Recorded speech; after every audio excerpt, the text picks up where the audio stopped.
Puji Tuhan. Kesempat.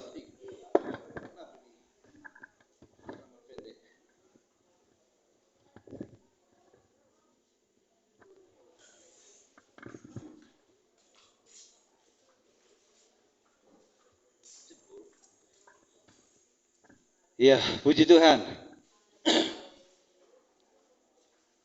Banyak pemuda kita sebenarnya, tapi entah kenapa mereka nggak punya kerinduan ya. Padahal di rumah pun kurasa duduk-duduknya. Oke, itulah menjadi doa kita, pergumulan kita, supaya mereka pun rindu Tuhan. Pada kesempatan malam hari ini, ibadah pemuda ini, kita dengar firman Tuhan dalam Lukas pasal yang ke-21 ayat 38. Lukas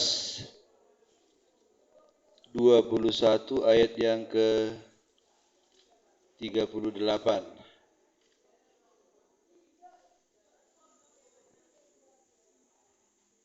Tiga puluh empat ya, 34 dan 38. Saya akan baca. Jagalah dirimu supaya hatimu jangan syarat oleh pesta pora dan kemabukan serta kepentingan-kepentingan duniawi, dan supaya hari Tuhan jangan dengan tiba-tiba jatuh atas dirimu seperti suatu jerat. Saya buat judul firman Tuhan, perbedaan anak Tuhan dengan yang bukan ya. Jadi janganlah kita terlalu sibuk dengan hal-hal dunia, supaya hari Tuhan itu jangan datang kepada kita seperti satu jerat, tiba-tiba begitu. Dulu waktu saya anak-anak, saya sama tulang saya, paman saya, sering bikin jerat puyuh, burung puyuh. Jadi waktu lewat burung puyuh itu, dia nggak tahu dia sudah kena jerat, cek gitu, sangkut kakinya, kadang kepalanya masuk jerat itu, tiba-tiba. Artinya kita dikejutkan dengan satu musibah yang sangat besar, satu musibah yang sangat mengerikan, karena tiba-tiba kita mendapat hukuman kekal. Itulah sebabnya kita harus ada perbedaan antara orang duniawi, di dalam hati kita, dalam pikiran kita, dalam perbuatan kita dengan mereka. Kalau orang duniawi atau orang yang belum kenal Kristus, mereka melulu memikirkan dunia. Mereka siap menderita demi dunia. Mereka siap menderita demi mendapatkan banyak uang. Mereka kerja lembur untuk dapatkan uang, itu kan satu penderitaan. Mereka siap mabuk-mabukan untuk mencari kepuasan dunia. Mereka tidak ibadah hari Minggu untuk mencari kepuasan dunia. Tetapi kita sebagai anak Tuhan yang telah mengenal Kristus itu sudah menyelamatkan kita dari hukuman dosa, maka kita beda dengan mereka. Kalau orang dunia mau menderita demi mendapatkan harta dunia, kita mau menderita demi mendapatkan harta surga yang belum kelihatan, yang akan ada, yang akan kita dapatkan setelah kita mati. Kalau orang yang belum kenal Kristus, mereka tidak mau memikirkan hal-hal yang kekal. Itu mereka nggak bisa jangkau. Pikiran mereka, hati mereka, pandangan mereka, dia nggak bisa jangkau tentang hidup kekal. Tetapi dengan hadirnya Kristus dalam hati kita, biarpun kalian masih muda, kalian sudah bisa melihat harta kekal itu, harta rohani itu. Itulah makanya Orang yang telah didiami hatinya oleh Roh Allah atau Roh Kristus atau Yesus itu sendiri, dia diberi kemampuan, diberi pengertian untuk melihat masa depan kekal dan diberi kemampuan, kerelaan untuk menderita demi itu. Amin.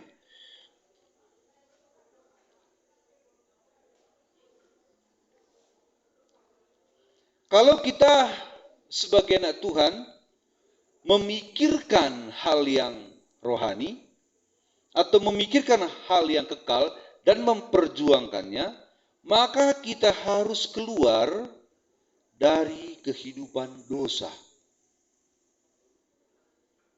Orang yang belum ada Kristus dalam dirinya, dia nggak bisa memikirkan Kristus. Dia nggak bisa memikirkan hidup kekal. Karena beda alam atau beda tempat. Walaupun kita satu alam ini, alam kelihatan, tapi ada satu alam lagi, satu alam dosa, satu alam rohani. Kalau dia di alam dosa ataupun alam neraka ujungnya, dia nggak bisa berjuang untuk hal rohani. Karena dia belum di situ. Tapi kalau kita sudah di rohani, kita bisa. Dan firman Tuhan yang kita baca, nyanyian-nyanyian yang kita dengar, itu kita dapat rasa hadiratnya, dapat kita rasa kekuatannya, dapat kita rasa kehadiran Tuhan dalam nyanyian itu, dalam ibadah itu, dalam khotbah itu, dalam kita membaca firman Allah, dalam kita membaca traktat, dalam kita membaca tulisan-tulisan orang di Facebook, khotbah di Google, di YouTube, di Facebook dan lain-lain sebagainya, kita bisa rasa bahwa di situ ada kekuatan Allah yang kita perlukan. Dalam kita memisahkan diri dengan sifat-sifat dosa, maka tentu ada tantangan ataupun godaan.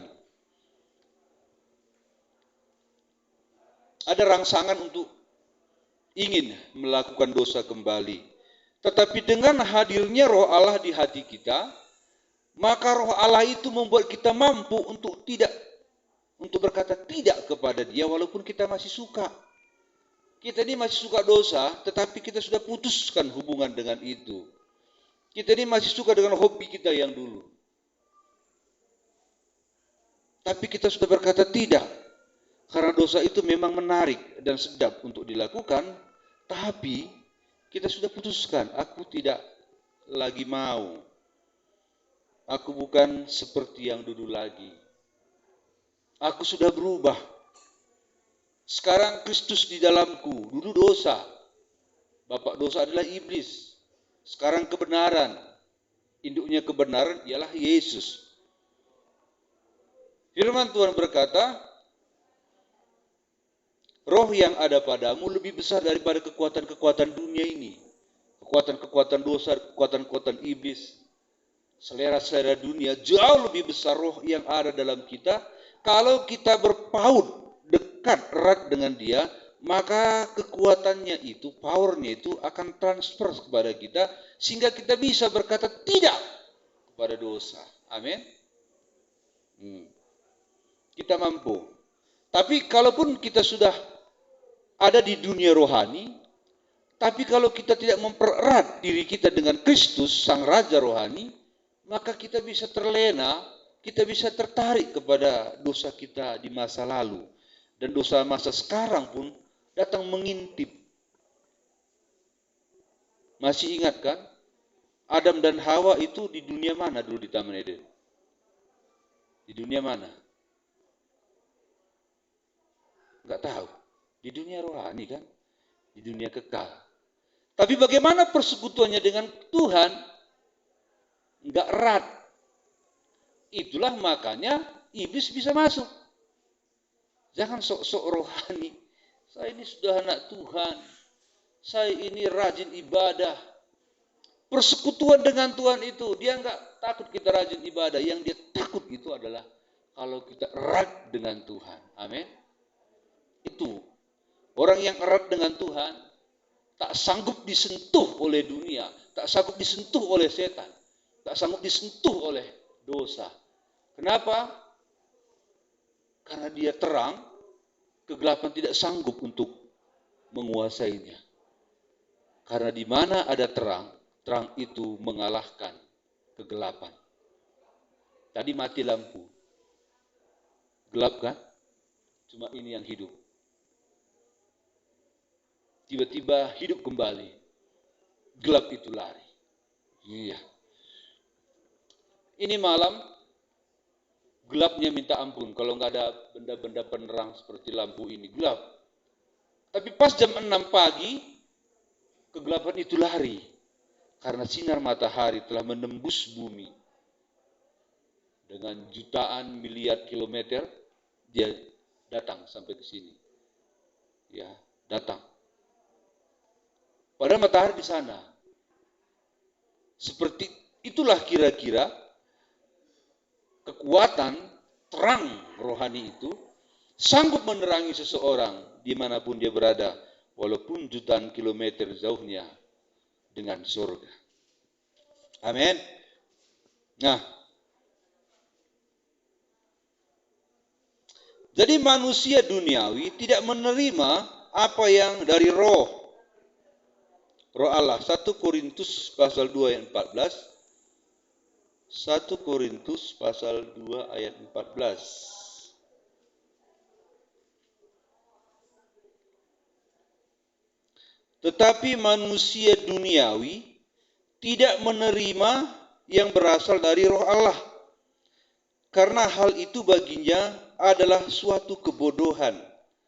Dan ia tidak dapat memahaminya. Sebab hal itu hanya dapat dinilai secara rohani. Jadi susah ya, jadi berbeda sekali antara orang yang belum ada Kristus di hatinya dengan orang yang sudah ada Kristus di hatinya. Sangat beda, pemahamannya akan Tuhan itu sangat beda.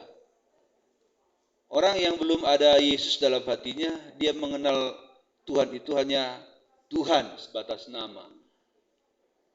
Tetapi menikmati pribadinya itu dia nggak bisa, nggak sanggup.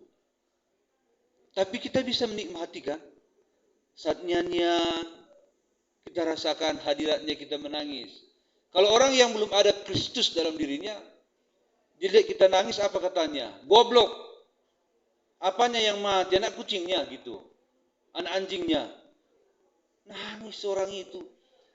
Terbalik. Menurut orang itu, kalau nangis, itu sedih. Kalau kita di sini nangis bukan sedih. Senang dan bahagia. Beda kan? Beda. Jauh beda. Orang Pantekosta, karismatik, kalau enggak menangis berdoa rasanya enggak puas. Tapi kalau orang yang belum mengenal Kristus berdoa, menangis dianggap satu kebodohan dan lucu. Terusnya, orang yang belum ada Kristus dalam dirinya, kalau melihat orang berbahasa roh dibilang apa? Gila. Karena dia menilai secara jasmani, secara pemikiran-pemikiran dunia. Bahasa apa itu sandala masa gitu kira-kira. Bahasa-bahasa yang aneh bagi dia. Tapi kita sangat menyukainya, bahkan di doa 10 malam kita berusaha untuk mendapatkan kepenuhan Roh Kudus itu, walaupun orang lain menilai itu bahasa yang aneh. Tapi kita sangat merindukannya. Itulah penilaiannya. Ketiga, pada saat seorang didoakan jatuh, apaan itu? Roh setan itu katanya. Didoakan seorang, jatuh dalam roh. Berjatuhan. Dipikirnya itu, kurasa bukan roh Tuhan itu, roh setan itu. Nah, itulah orang dunia. Menilai hal-hal rohani dengan cara pemandangannya sendiri, bukan dengan pemandangan yang dinilai oleh Tuhan. Tapi kita menilai hal rohani sangat mahal dan nilainya bukan 1.000, 2.000, 1 juta, tapi nilai harta rohani itu tak ternilai karena mahalnya. Nah, saya nggak panjang ya saudara. Kalau orang, jadi saya buat tadi judul kan perbedaan antara orang dunia dengan orang yang mengenal Kristus. Kalau orang duniawi, dia korupsi. Kalau ada kesempatan untuk korupsi, dia korupsi. Ya. Kalau kita enggak lagi. Amin. Nah, kalau orang dunia, kalau ada kesempatan untuk mencuri, tidak diketahui orang, dia curi. Kalau kita, kalaupun ada kesempatan mencuri, tidak ada yang melihat, kita tahu bahwa Tuhan melihat. Kalau orang yang belum kenal Kristus, dia enggak takut kalau Tuhan melihat.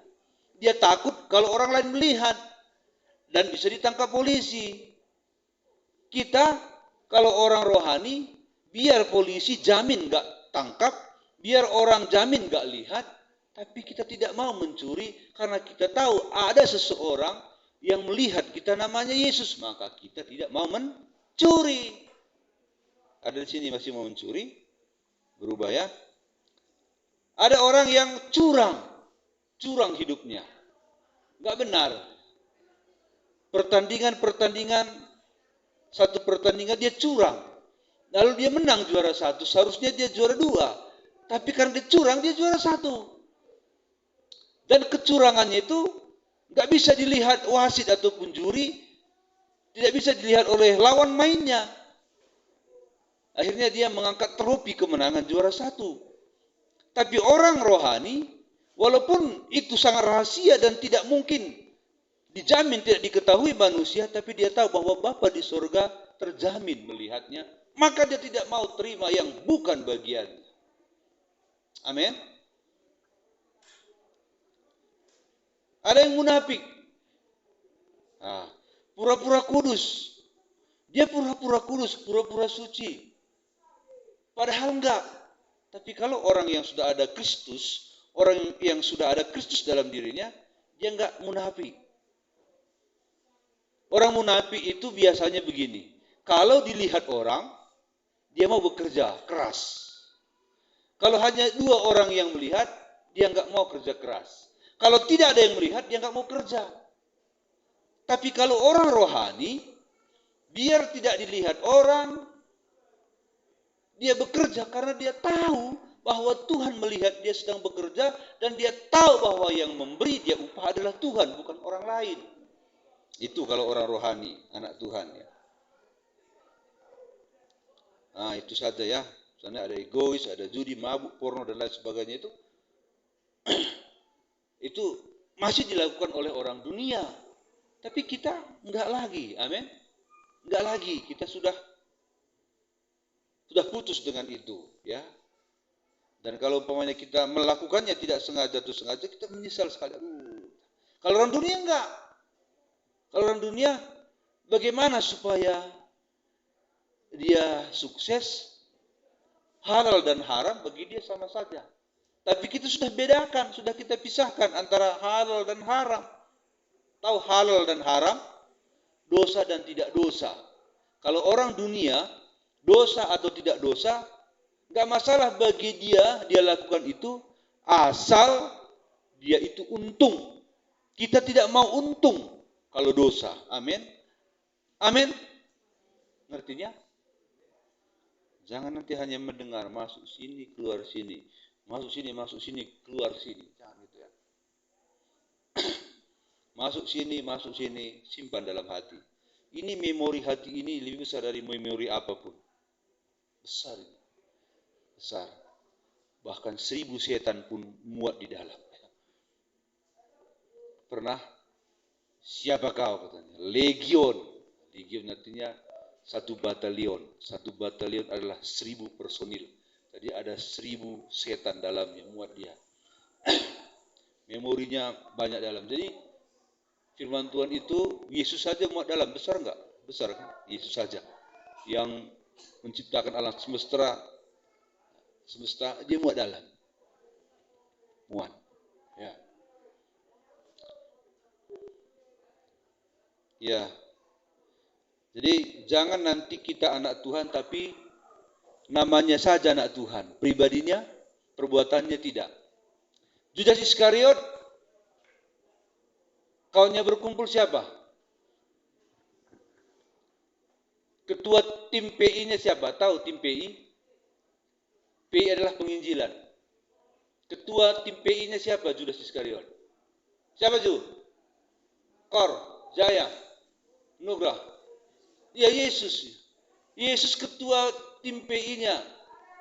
Dia selalu ada di dalam lingkupan 13 orang. Yesus dan 12 murid, ya kan? 13. Tapi Judas ini walaupun gabung dengan tim hebat itu, tim raksasa itu, tim penginjilan terhebat di dunia ini sekarang sampai selamanya, tetapi Judas ini munafik. Ini langsung Yesus yang mengajar. Kalau saya yang mengajar ya masih wajar. Ini Yesus yang mengajar pun masih ada Judasnya. Masih ada begu di situ. Begu Judas Iskariot. Kalau begu Judas Iskariot ini dulu dia mencuri. Jadi dia pegang kas, dia ambil. Enggak ada yang lihat kan? Enggak ada yang lihat. Enggak ada yang lihat. Diambil. Si Yohanes pun gak lihat, si Thomas pun gak lihat, si Filipus pun gak lihat, si Bartolomeus pun gak lihat, si Jakobus pun gak lihat, si Matius pun gak lihat. Gak ada yang lihat dia. Diambil. Dia gak tahu kalau Tuhan Yesus lihat. Ada masih di sini gak takut mencuri dan masih mencuri. Ingat, kita sudah dalam kumpulan rohani. Amin. Kita sudah dalam kumpulan yang benar. Amin. Amin. Dalam kumpulan rohani. Kita bukan dalam kumpulan barisan Judas. Kita sudah dalam kumpulan barisan Yesus. Yesus di depan. Membawa kita melewati setiap tantangan masalah, persoalan dan setiap sukacita. Dia bawa kita ke rumahnya yang kekal. Dia berkata, di rumahku banyak tempat tinggal. Aku akan pergi ke sana, dan setelah siap kuselesaikan tempatmu, aku akan datang kembali. Menjemput kamu semua, supaya di mana aku berada, engkau berada. Tempat Yesus yang sesungguhnya dan sebenarnya adalah surga, bukan dunia ini. Karena dunia ini akan dilenyapkan, tapi surga tidak terlenyapkan, karena itu dia ciptakan jadi tempat yang kekal. Oke, Tuhan memberkati. Ku ingin menikmati, kita nikmati firman-Nya, nikmati hadirat-Nya, nikmati lagu-lagu pujiannya, nikmati semua tentang Dia. Haleluya.